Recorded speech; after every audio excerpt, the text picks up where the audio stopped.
伙計。先生，有乜嘢可以幫到你呢？我想要個是但黃連洋苦瓜。原來先生你都係吃得苦中苦嘅人嚟㗎。唔係，只不過我覺得中國人真係苦啦，真係有苦自己知啊。點解上帝對中國係咁唔公平嘅呢？點解你會咁樣講嘅呢？上帝對中國真係好唔公平㗎。你睇下中國年年都有水災，點解只係發生喺中國，又唔見美國有水災喎？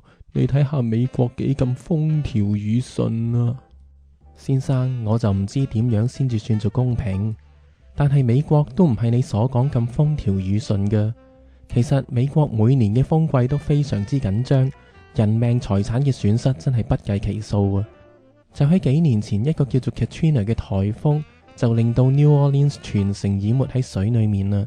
你咁快就唔記得啦？可能南方嘅災難對你嚟講印象就唔係咁深刻，但係紐約嘅911你都應該記得啩？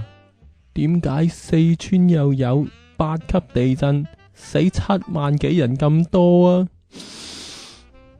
你睇邊度有好似四川咁樣嘅地震㗎？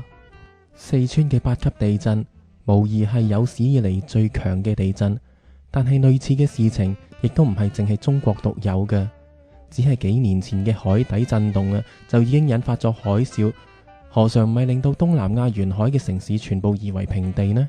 四川512地震傷亡慘重，確實係令人痛心疾首嘅，但係亦都唔可以講成為係上帝嘅責任㗎喎。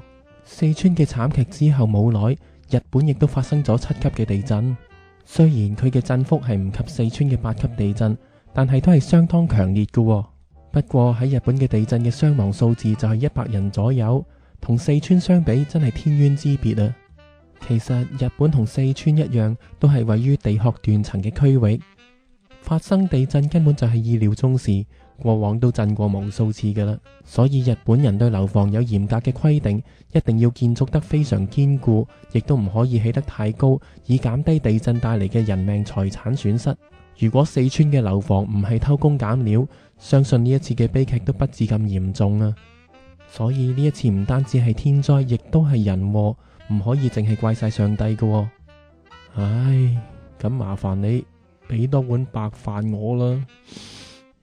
冇錯啦，其實唔係有苦自己知，而係你只知自己苦啫。天下之大，比你更加痛苦嘅人，好似恒河沙數咁多啊！就好似一碗白飯咁樣，粒粒皆辛苦啊！而且神一早就講俾我哋聽，喺末世嘅時候會有饑荒、有地震、瘟疫、有戰爭，民要攻打民，國要攻打國。